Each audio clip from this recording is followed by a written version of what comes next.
welcome to my channel. Thank you for watching all my videos. Ayan, thank you sa support. Ayan, then tapos na tayo mag-coffee. Luto tayo ng paborito kong pansit bihon. Here we go! Hi guys! Welcome! Ayan, ito na. Magluluto na tayo ng pansit natin na bihon. So, lagyan natin ng mantika.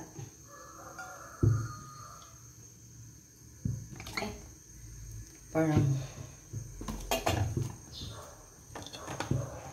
yun.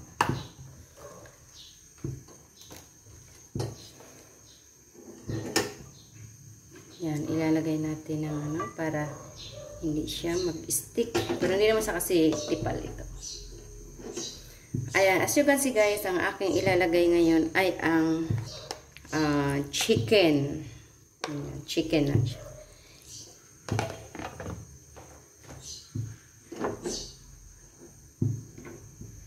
Pahinaan natin kasi parang super.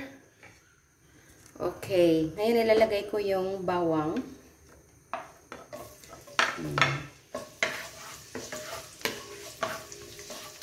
Kasi mainit naman ating crunchy yan na naman. Ang gusto ko crunchy sa bawang.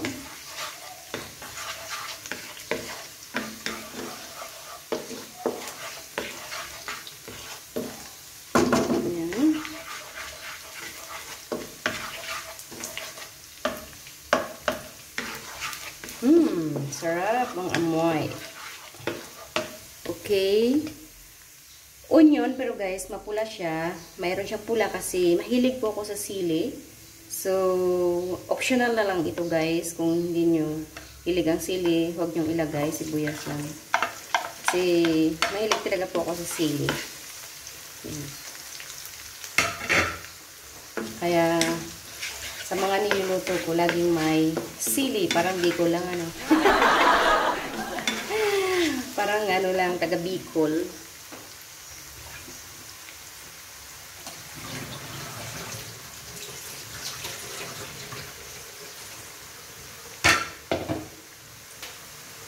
Right.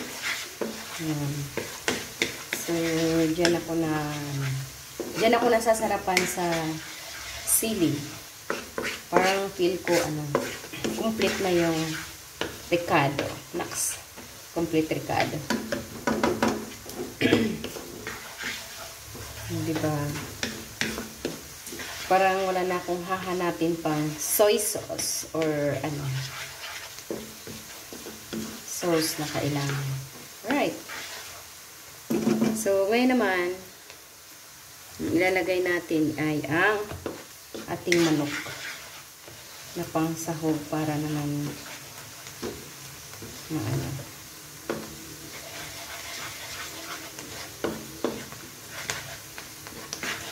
pero gusto ko kasi crunchy siya eh. Gusto ko siya yung onion, gusto ko laging crunchy. So wait natin ilang minutes.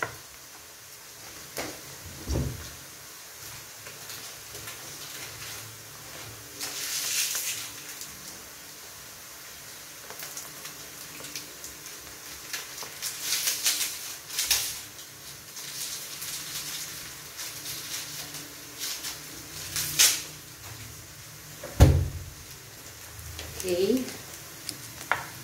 Ayan. Okay na. So, yun. Lalagay na natin yung manok.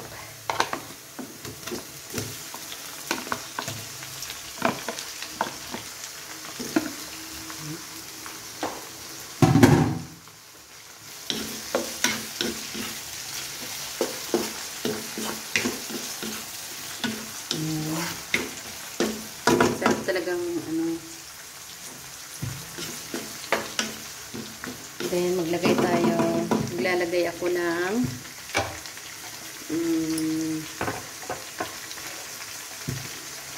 5 spicy kasi gusto ko mas masarap. Tapos, onion. Ay, garlic. Ay, ano tawag nito? Black pepper. Okay. As you can see guys, may ako maglagay ng maraming pepper. Black pepper. And,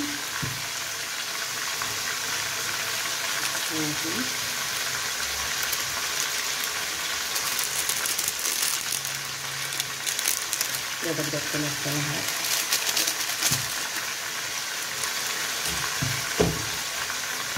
At, syempre, ang ating asin na. Yan. So, here we go. Anuhin na natin. Shake na natin. Diba? It smell good. Smell good na siya, guys.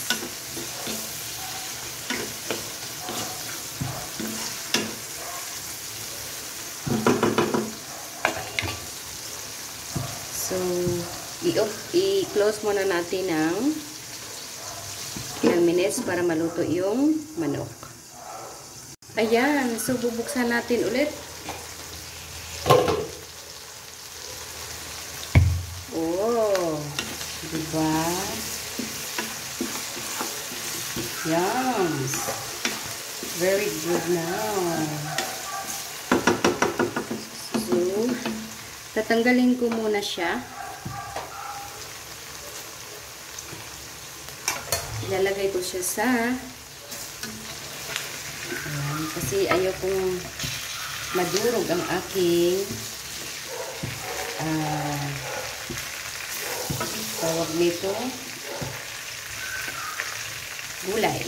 So, isusunod ko ang yan ko muna siya dyan. So, here we go. Lagay ko yung carrots.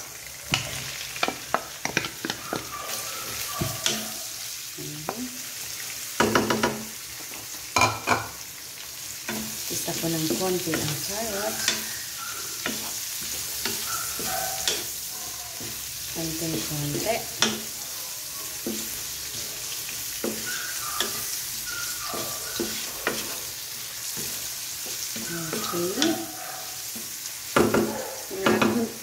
2 minutes. Magiging okay na rin yan.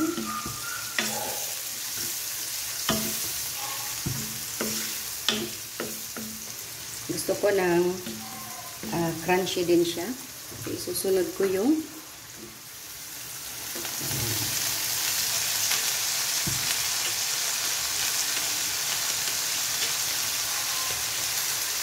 there we go.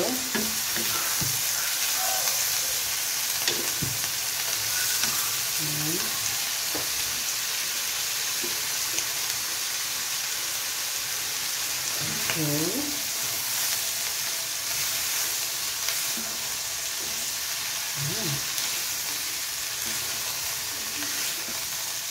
Ang bango, in fairness.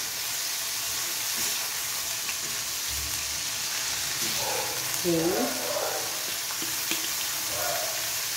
Then, lagyan natin ng soy sauce. Lagyan natin ng dati puti soy sauce. Ayan. Tingnan natin kung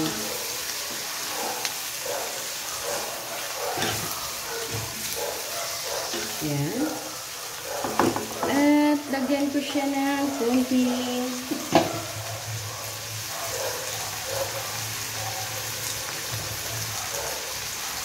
tubig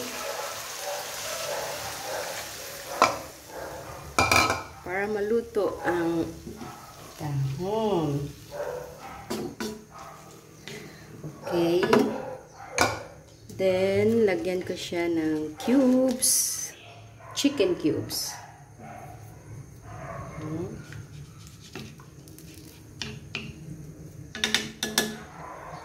Here we go. Takpan ulit natin.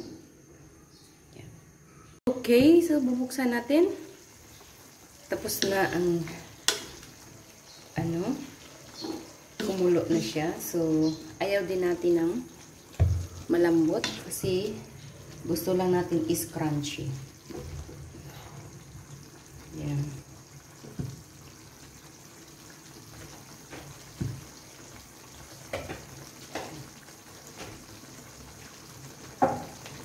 So, ang gagawin na naman natin ay tatanggalin natin si gulay. Tatanggalin natin si gulay para ilalagay si bihon.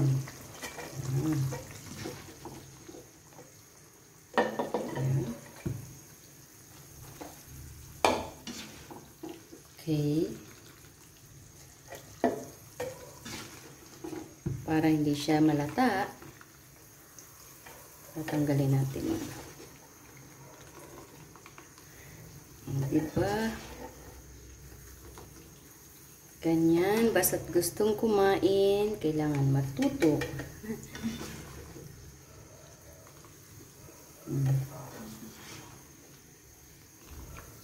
Yun.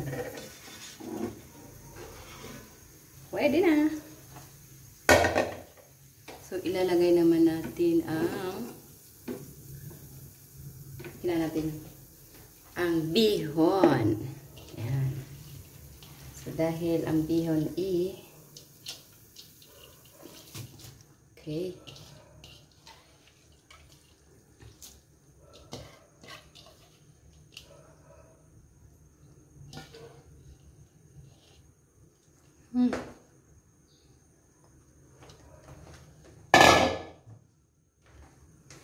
Yun.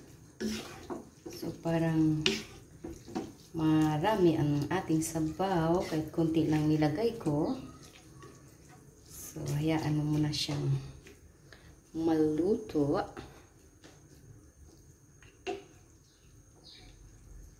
Yan.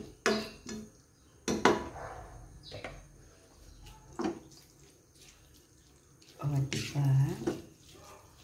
Tama lang yung sabaw. Tamtaman lang ang sabaw. O, diba? Ilagay. Yummy! Paborito ko to, guys. Ayaw ko ng kanton. Kasi, iwan ko ba, hindi ko bet. Gusto ko to. At lalo na rin, mas gusto ko siya ito kaysa sa spaghetti. Diba? Alright. Okay. Since marami pa naman siyang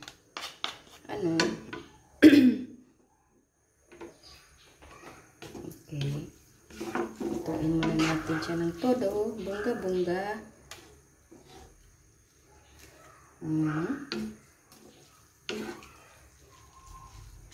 Okay.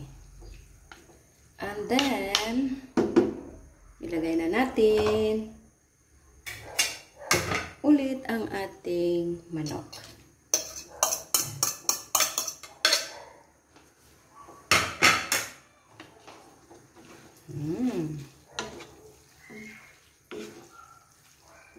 Andiyan na ang manok. Okay. Halo.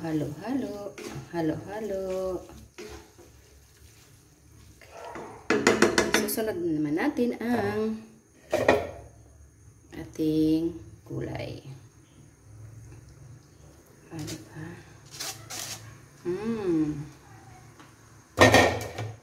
Shrimp. O, diba, guys? Pansit na.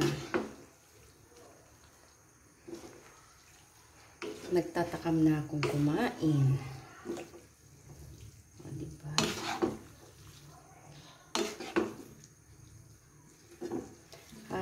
Halo.